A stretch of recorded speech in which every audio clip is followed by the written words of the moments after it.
Gallopade Updates. Just in case you need my contact information is here. And so you are welcome to go ahead and contact me anytime at nancy@gallopade.com. And that is also the 800 number. The website is, okay, so on this, in the chat is the link that you would go to. And these are the logins that you would use depending on your grade. And I'm going to go ahead and put them in here in the box. So those are the usernames. And then the password is password. All right. So I'm going to go ahead. That's the bulk of the PowerPoint presentation. To log into the training accounts, you would simply go to login. This is what that sign-in screen looks like. And so you would just type in that username. And the password is password. And so when you go into the system, you would see this as the training account. The course has already been loaded in these training accounts. You're welcome to share these training accounts. And I apologize. The 4th grade one is GA4T1 for 4th and GA5T1 for 5th grade. All right, so I'm going to go ahead and go into my actual training account. Like I said, there's a number of things that I want to go through so that you're aware of them. One of the biggest things I want to point out is this little red number up here. This red number, when it shows up on your teacher side, and this only ever shows up for teachers and adults, this is our internal notification system. And this is to let you know that we are trying to communicate with you. We send these out when we do system updates, so you're aware if the system is going to be sort of being worked on in the evenings. We always try to push those to the evenings. But we do that so that teachers don't have to be confused about if a student is trying to work late at night or in the strange hours of the morning, why something might not be functioning. We also send out our links to our quarterly newsletter. And then if there's any changes, we try to make you well aware of those through this. This is to help prevent having to find emails within your teacher email system from Gallopade. Now I'm going to come back out here to the word classes.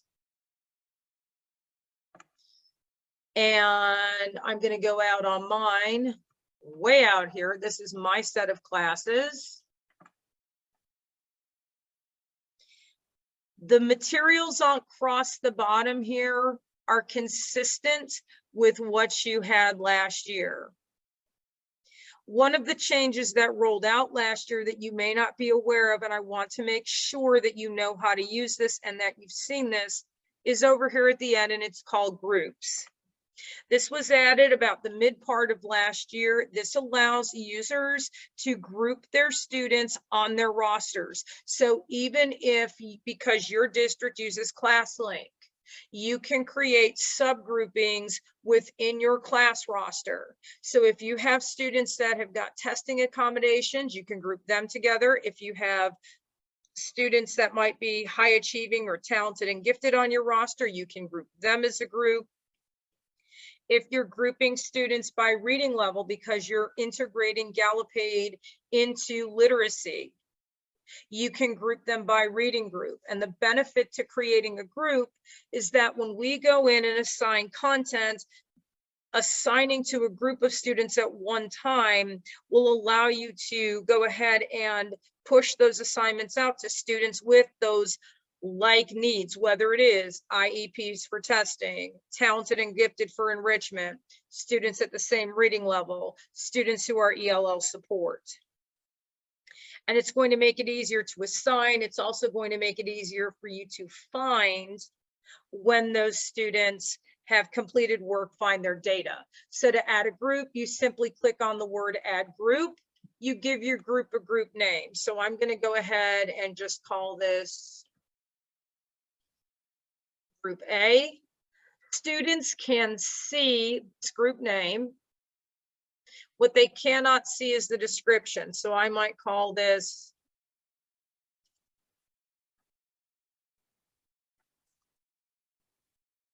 What this will allow me to do is I can then assign, when I assign expert track assessments within my system, I can go ahead and adjust, and it will automatically give all the students in that list, in that group, the same assignment. So rather than having to pick individual students from each roster or assign to the whole group and then edit those assignments for those students, you can go ahead and do this here. So I'm going to go ahead and I'm going to put Olivia and Bobby in this group.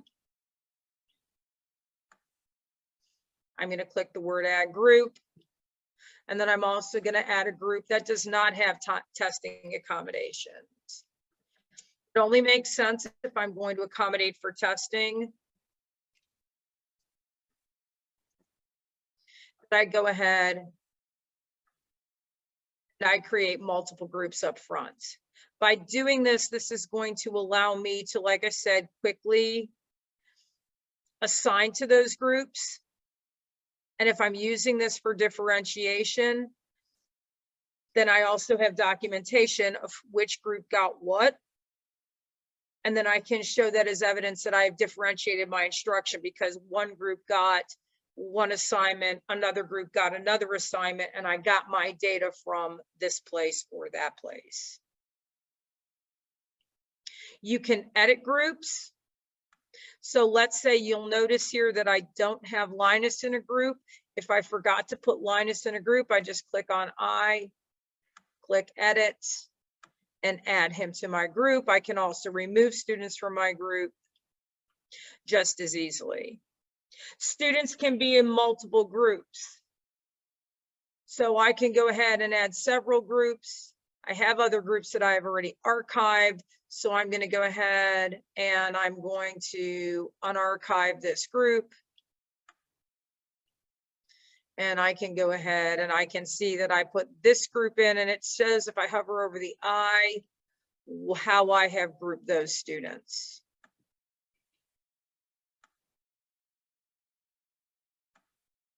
So you can see you have options for having students in multiple groups. And so if I come over here, I can see that my students are in multiple groups.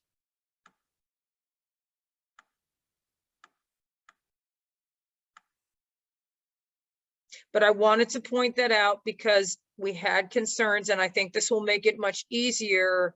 Again, K-2, if you are doing literacy-based strategies and you want to group by reading level, you could. Then when you go in and assign those leveled literacy pieces, you can quickly assign the ones that need to get the perhaps more the simpler or lower left style version readings. You can assign those to the students that have got that need.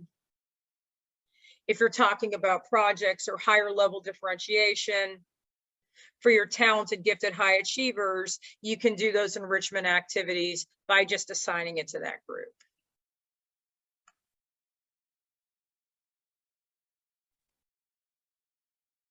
Now we're going to actually go into the course, and we're going to talk about some of the changes.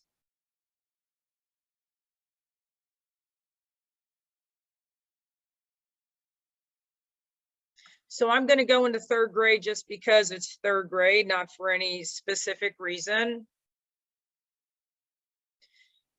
The quick navigation is still here, both on your side and on your student side.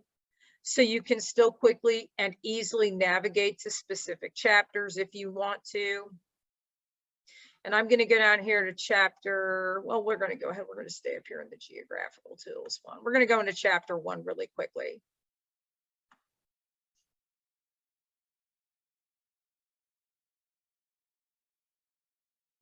One of the biggest changes has happened in the PDF plus documents. So I'm going to go ahead, I'm going to open this up, and I want to show you what's changed in this, because I think this is significant. So this is 3rd, 4th, and 5th. This is the digital copy of the student book. For all grades, this is going to be things like your graphic organizers, your study guides. Those are all PDF pluses.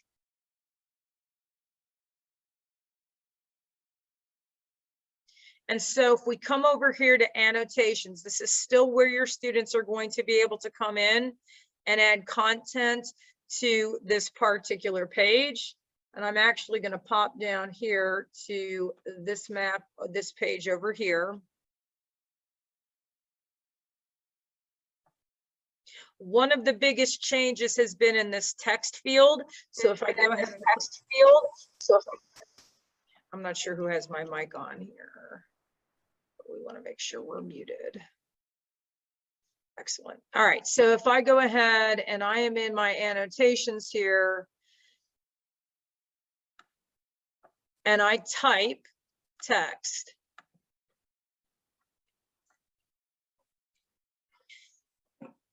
you'll notice up at the top there is a speaker. These text fields are now compliant with read to. So if I click on this speaker, I can hear this read to me.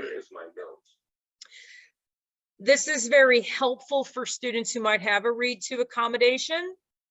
It's also very helpful for students to be able to check what they've actually typed, because oftentimes, and it's happened to me as well, where I've typed an answer and what I think I've written isn't really what I typed. And so if I go ahead and I listen to it, sometimes you'll pick up on things that, hey, I thought I wrote this, but it isn't really what I wrote. So again, that is on the text tool. Teachers have this, students have this. It's all embedded in this annotations piece. You'll notice these same familiar tools, your sticky note, your underline, your circle or ellipse, and your rectangle.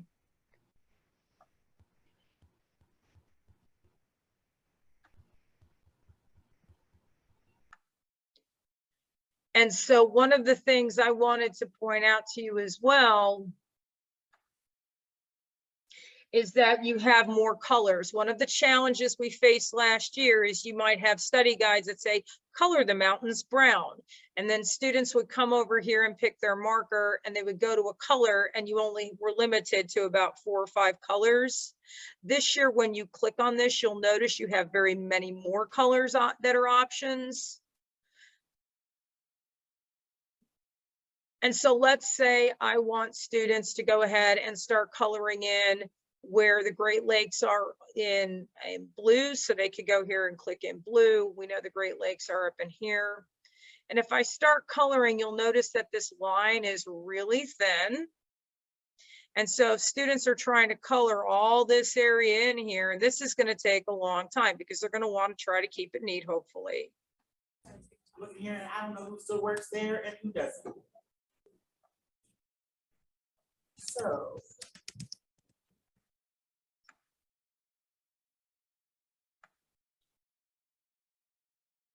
If you want to, you have the ability now to change the thickness of these lines so it covers a greater area. So again, if you're trying to color in, the students pick the freehand tool, they pick the color they wish, then they can go ahead and increase this line width so they can go ahead and color in a much larger area. So for completing things like maps, study guides, other pieces that you want to color in, it's much easier. Now you'll notice that down in this area, I've colored over something significant on the map. This was also a challenge last year, especially for digital completion of study guides. This year, if you come down here to this droplet and click on it, students can go ahead and you can go ahead and change this so that you can lighten this and you can see the text underneath it. So as your students are completing different PDF plus activities, even if they are using this to color code their textbooks that are online for them, that you've assigned to them, this will allow them to see the content underneath without a problem, so that can be adjusted. A few other things that have changed. Let's say I want to go ahead and get rid of this. This would happen. A student would start working and they might put things in the wrong place. They might be on the wrong page, but part of what they put was correct, meaning that you don't want a student to have to go ahead and start all over from scratch. And you don't want them to have to go in and try and select every last thing. So let me go ahead and put a few little lines here. And I'll go ahead and just so you can see what I'm talking about. So let's say they did a little craziness here with their pencil, right? And they just started marking on it. To get rid of this, students can now click on this. It's the marquee tool. It's up here to the left of the text box. And I can just select the area that I want to get rid of, click on the 3 lines and delete this. So for those of you who have been shying away from having students complete things like this online, which I completely understand because getting rid of marks like this was extremely difficult last year. Now they can delete things that are just in an area. If you want to erase a whole page, meaning that the student now, in fact, the whole document, you know, the student went in there, they were in the wrong chapter, they made all kinds of, you know, they just started playing around. Rather than having to reassign it to the student to get a clean copy, you can simply direct your student to come up here to the top and clear the annotations. And you will notice that not only are the marks here off, but so was the "this is my note." So clearing annotations literally clears everything off. This should make this part of having students work on assigned copy much easier so that you don't have to constantly reassign to your students if they go a little crazy with the annotations tool. Now, for those of you who need that read to and translate, that is still there. It is still here at the bottom, but I want to point this out because some teachers weren't sure where this is. Again, this is for PDF Plus. It's at the bottom of the annotations. They select and either listen in English or translate into another language. That translate will open in a new little area, and then if they want to listen to it, there's the ability to listen to it as well. So again, it's select, translate, pick the language, and they can listen to it up there as well. But I want to make sure that you are aware where that read to and translate are. The read to for the text box is strictly read to. It does not support translate at this time. Another thing to keep in mind, and I'm just going to remind you, yes, the page annotations should save. However, one of the things that we wind up seeing is oftentimes if internet is slow, then what happens is sometimes some of the annotations, it's dragging, students quickly move on to the next page and it doesn't save. So I always recommend teachers remind your students they want to click that save button in order to save annotations if they're working on a PDF Plus online.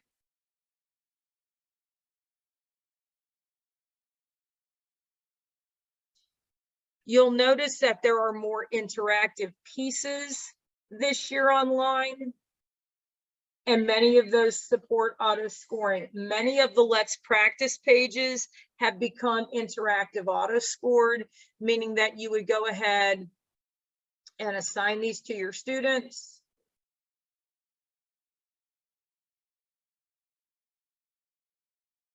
And these can be used as really nice little quick probes, whether students understand it. Maybe it's a ticket out the door, but you could assign this before and then have your students answer this online before the end of class.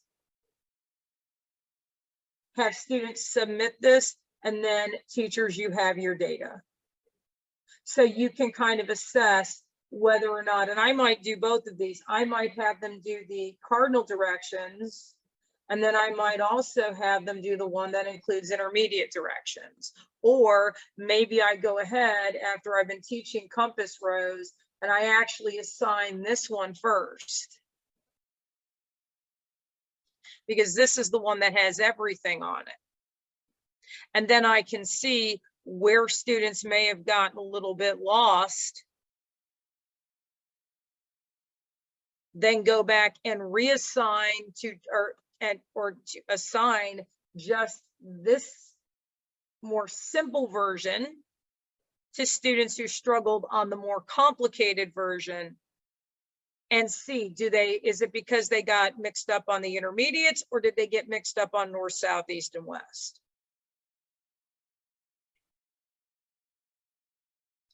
But the nice part is, because these are auto scored and these are across all grade levels, this is going to give you some more of that data that you might need to help drive your instruction. All the vocabulary quizzes were loaded last year. These came out in the fall of last year. These are your language of the standard. And so again, K1 and 2, there's not a lot of built-in assessments. 3, 4, 5, you're lucky enough that you've got the expert track assessments, and then you also have access to the item bank to be able to build your own assessments. But for K1 and 2, you at least have these vocabulary pieces, plus you can also use as sort of micro little mini checks and see how students are doing. Some of those practice pages might be okay for you to use on those.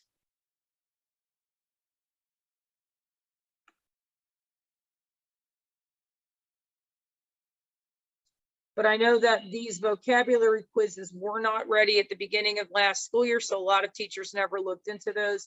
Those are there now.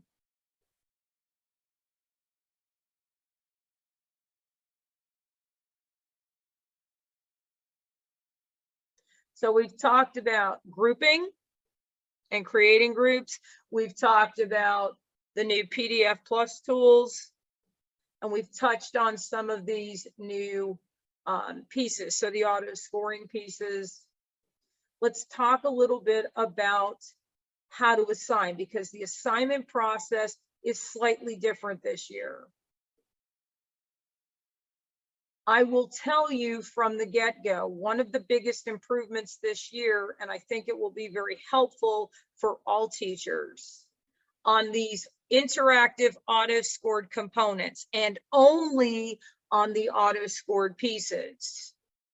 When you go and assign these to your students, as soon as the system is done grading that work, as long as you have left release to reports in the onward position, that data is automatically going to populate to your reports this year. So again, it's just on the auto scored,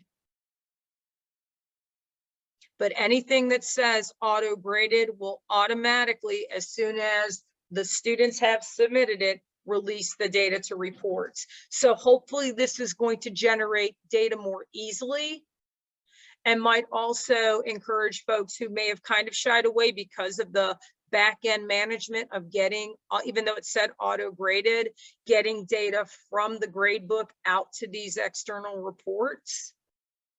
Hopefully that'll encourage some folks and make it a little more, I guess, conducive to using those. Let's talk about some of the changes in the actual assigning piece. On the left-hand side, you will notice you only have a single option for entire class. The way this has changed is that anytime you assign, whether it's to entire class, if you've created groups, or all classes, individual hasn't changed. This gives each student in that class an individual copy of the assignments that you can go in and you can edit if needed on either the individual basis, or if you've given it to the class, on a class level basis. Meaning that if I assign this to the students, And let's say I decide I need to change my due date or my start date, I have the option to edit this now for the whole class at one time, or I can do it for individual students as needed. The other thing to keep in mind, because the system has to generate individual assignments, it does take longer for those assignments to populate. So this isn't something, if I come down here and you'll notice I've got 5 class periods. Well, if you imagine that I have 25 students in each of these classes and I select all 5 of those classes to get this assignment at one time, that means that the system in the back end is going to have to generate 125 individual assignments. That's going to take the system a second. So you can't sort of have that anticipation of, oh, I'm going to push a button and 10 seconds later, it's going to be over to my students. It may take a minute for those assignments to populate. So you will want to give yourself a little bit more time in order to go ahead and create assignments, because it will take the system a little bit longer to generate those. So this part itself is still applicable. As I said, if you have entire class or if you have groups, if you've created groups, this is where you can go ahead and assign just to the group. If you remember last year, your options were, if you wanted to say give a test and 2 students had extended time out of 25 in a class, you had to go through that roster and pick the students individually. Now, if I have grouped the students in their testing group, which I think is this one, this group A, I can go ahead and assign with that extended time just to those 2 students, and then go back and assign to my other group regular amount of testing time. But it does allow you to do that.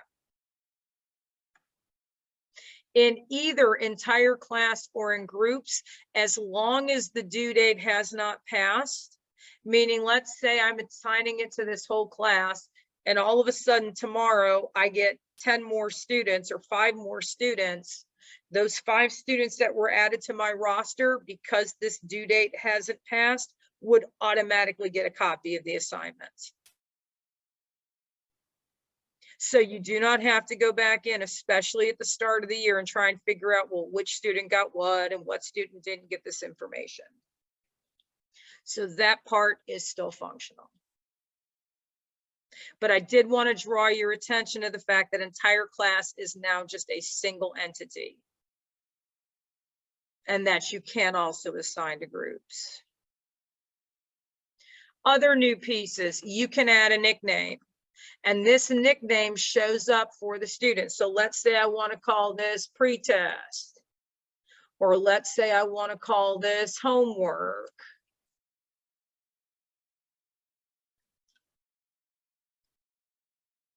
Or I want to call it classwork.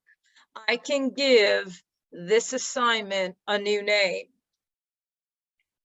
And maybe I need to do this so my students can tell, especially if they're not sure what I want them to do for homework, what I want them to do for classwork, what is a pre-test, what is a post-test. Because you can assign everything multiple times, this makes it easier for students to spot in a list of assignments which assignments are which. And whatever name you give it here is going to show up in that dashboard when the students sign up. So let's go ahead and let's say I'm going to call this classwork due on Thursday. I think that's Thursday's date. I'm going to go ahead and save this with a due date that is appropriate. So let me go ahead and change this so that it corresponds, 7/28.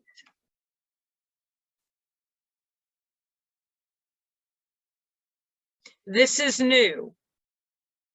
I have the ability to allow students to submit work late. If your district, if your school, if your department either allows or requires you to take late work. You can go ahead and set this when you're assigning work.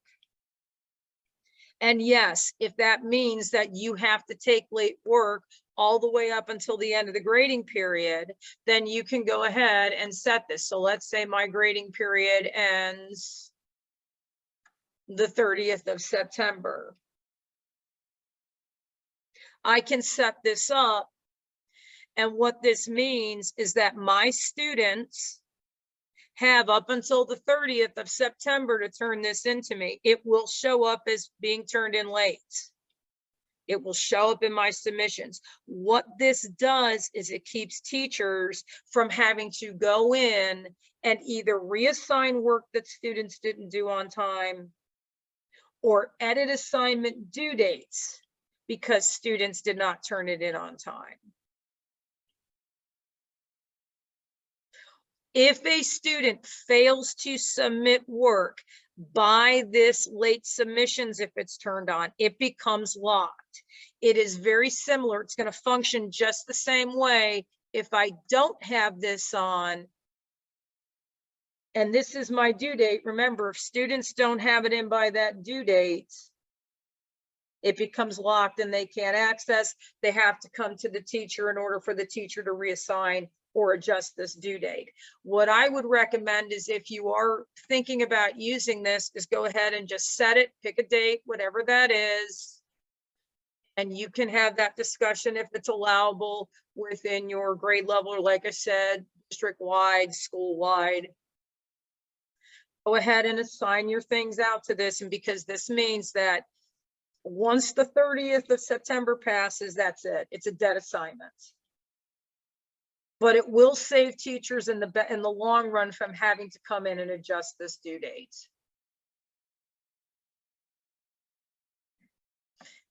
All these three buttons function the same way. Big changes again is auto graded will automatically release to reports. And so that's going to be expert track for everybody 3, 4, 5.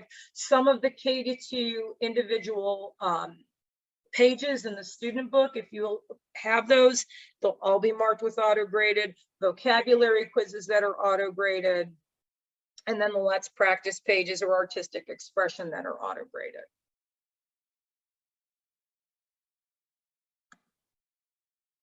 But you would go ahead and assign it.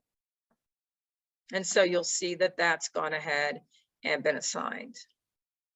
And then I'll show you what that late work looks like as well.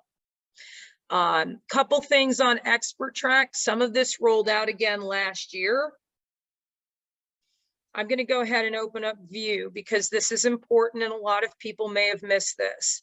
Oftentimes we have students that need a print copy, meaning that even though we want to give expert track and we understand that if we print them out, we don't get the data in our system.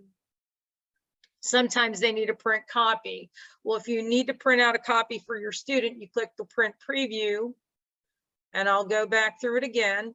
As a teacher, if I need to print a copy of an expert track, I open view. I come up to the top where it says print preview, and then I click on the word print. And then here is where on mine, you'll notice that it does only print a single question per page. If we recommend that you go down to the more settings and probably change it to 2. So it's still a reasonably sized image so that you're not having to have students really fight too hard to be able to see it. But then you can print this out. If you opt for printing out the assessments and you need a copy of the answer key, and we're back in view mode on this, I can turn answers to show as on. This is also something that was added last year. If you remember last year, the answers defaulted to on. Teachers this year, the answers default to off. So if you want to project this and have students practice, or you want to go through a test, you could. But I can show answers on. And then if I need an answer key, I would just go up here to print preview. And you'll notice that it shows with the answer key on, and I would just print it out from there. But this is going to be true of any of the expert track assessments, whether they're the pre-built or, you know, hopefully we'll get on quickly just here to item bank in just a second, because I know our time is kind of short. Last thing to know about expert track. When you go to assign it this year, if you have students with a read to accommodation, and let's say you still want to assign it online because paper, Lord knows, has gotten very expensive. You have the ability to turn off the question order randomization. So that's the order of the questions, meaning that all of the questions on page 1 would be the same for all students on slide 1. So if you are having to accommodate a read to and you have assigned it digitally, you have that ability to do so. You just turn it off, and this way everybody's single question 1 will be the same.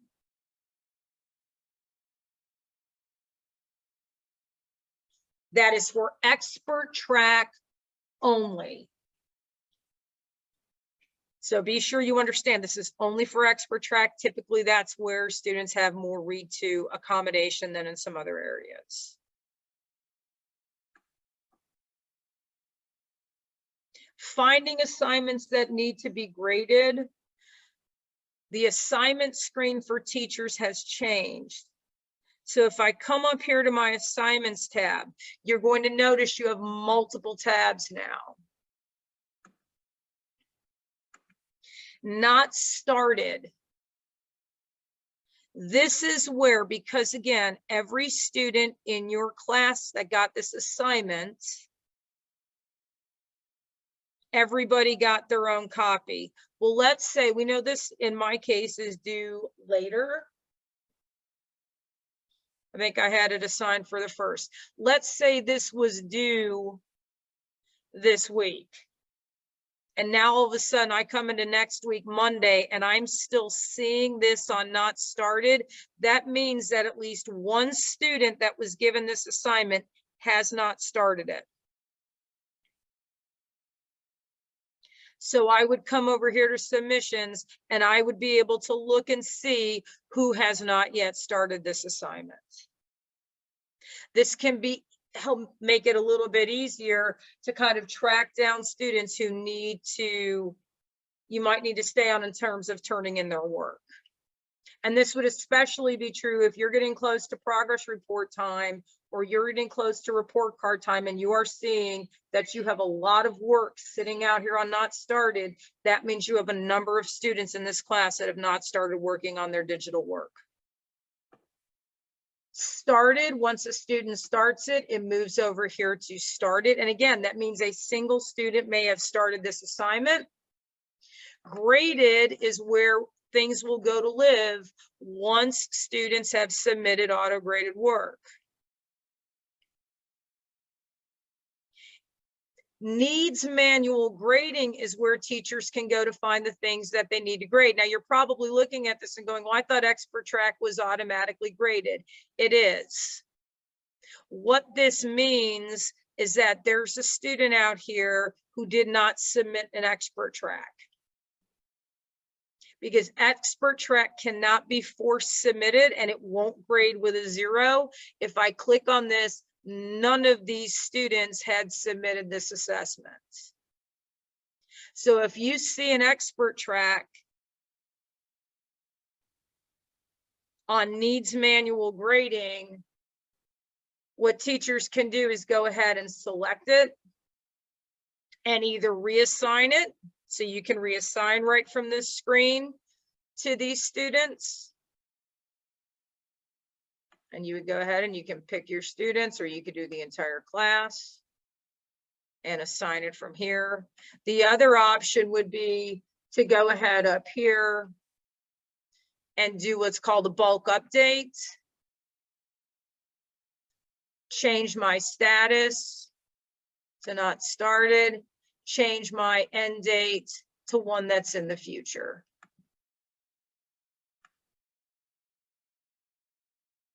And now this is going to go ahead and apply to all of those students. All right, so here's again what it's going to look like from that student side. Remember, I gave one a nickname, so let me go ahead and show you what students are going to see. If a student has the ability, let's say you've created something and a student has missed the original deadline and they're looking for missing or late work, the easiest place for them to find is going to be to come over here to my assignments and look for work that is closed. In this case, this student doesn't have anything that was able to be assigned or completed late. Why? Because it is locked. Now I can go in here and I can edit this to change so you can see what this would look like. All right, so let me go back in here as my teacher.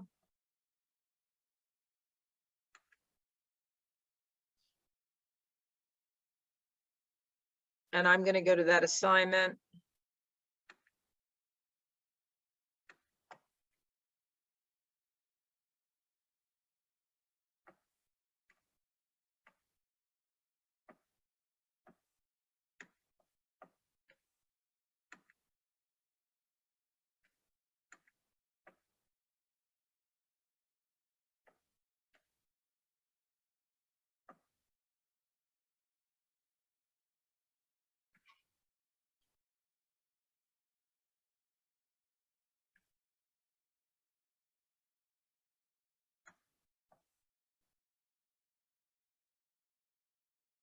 You can see here what late assignments look like.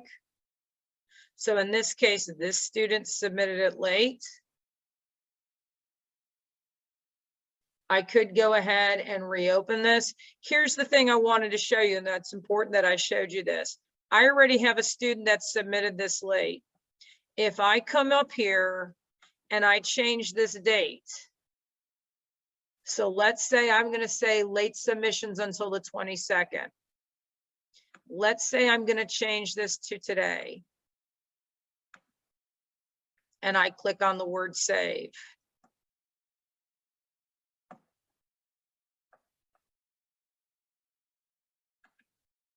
And I'm going to make sure Olivia's is open here. It should be. You'll notice Bobby is still being shown as late, even though I've already changed him.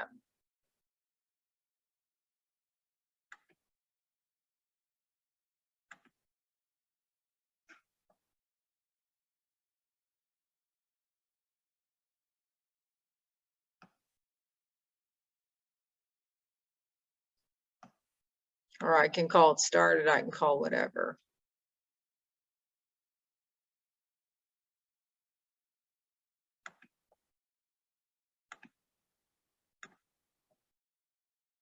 So even though I changed out that late date, Olivia is still I mean, he's not going to change. So that's why I said, if you decide to let students complete work late and you set a late time and date, do not go in and start editing dates because this one won't erase.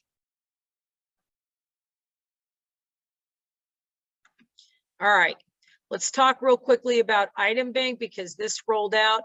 There have been a number of questions that are being added to Item Bank. That'll be rolling out when you get your new courses. If you wish to add Item Bank to your class period so you can create your own assessments, you're going to come up here to the top where it says Add Course Item Bank. And what this is this is going to have all the questions that are already in Expert Track, but we've also added some more. So you're going to go ahead, I'm going to add a new item bank. You only need to create one item bank for your whole class and then carry it into your other class period. So you don't need to create multiple item banks. So I'm going to go ahead and create 2020-22 item bank. Reason you only want to create one is because in any assessments that you create in this, will carry into the other classes. So I'm going to click this as yes, and I'm going to click it as save. So you'll notice this at the bottom that I have an item bank. We're going to open. It says I'm going to create a new expert track assessment. So yes, that's what I want to do. And this is when I add an assessment. So I'm going to go ahead, create a new assessment.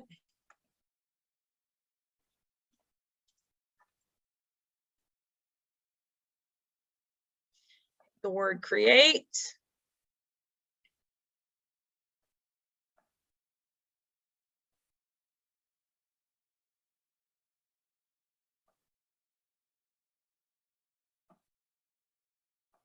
And then I'm going to go ahead and go in and start adding things to my assessment. And you can see here, I've got all these brand new little assessments in here. I can add those if I already have a new assessment. But I can go ahead, let's say I've got this one, I want to go ahead and save it. I want to view it. Pardon me. This lets me see what questions I already have on it. I have 4. If I want to edit it, I click on the word draft. I click on the word add item.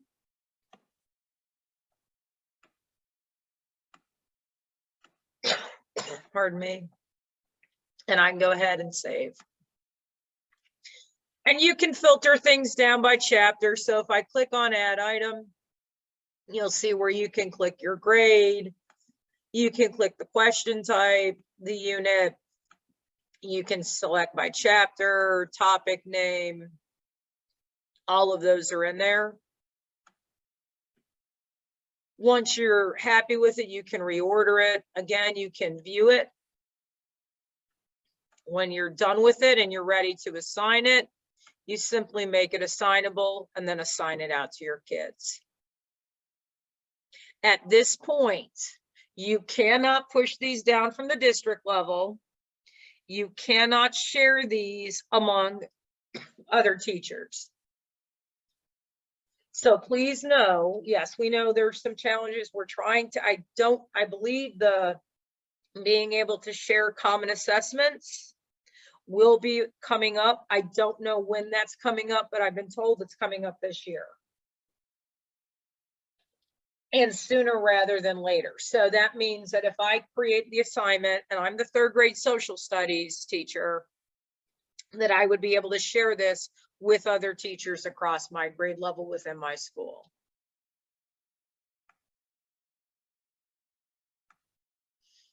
But that is coming, and we will let you know when that's coming. But we've been told that that's being worked on so that they can put it up in an area where they can share it.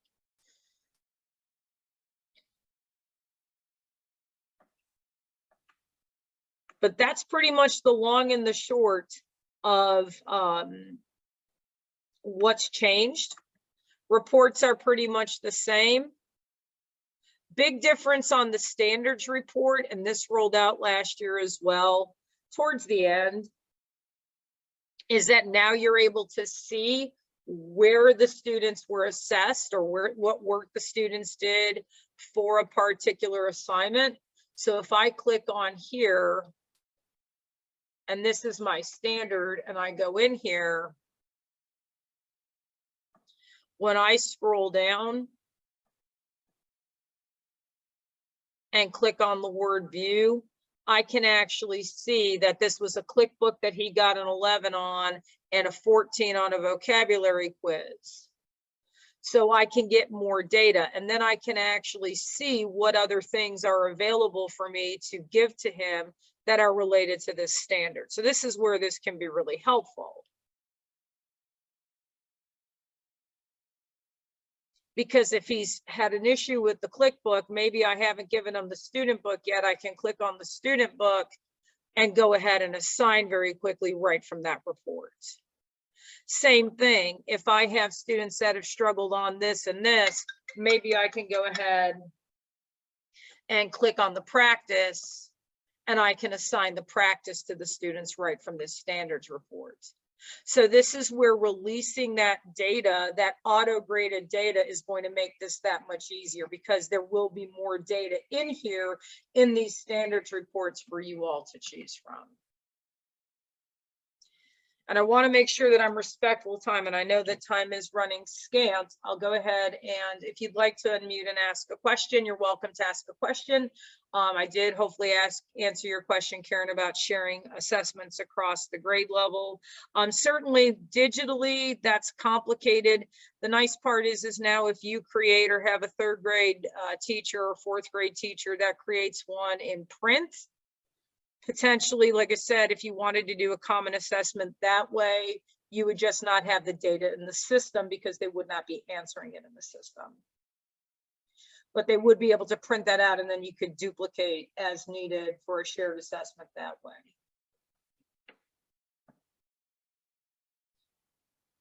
I know it's not ideal. We're definitely going to keep trying. Any other questions? Like I said, we're working on the video for the update. Because that update is going to be pretty significant, and it is going to involve this screen over here, this assignment screen. Since there'll be some changing to that, I wanted to kind of make sure that it was set, that I knew exactly what it was going to look like. If it's not going to be a major deal, then the video will be ready for, I'll be sending that out Thursday night.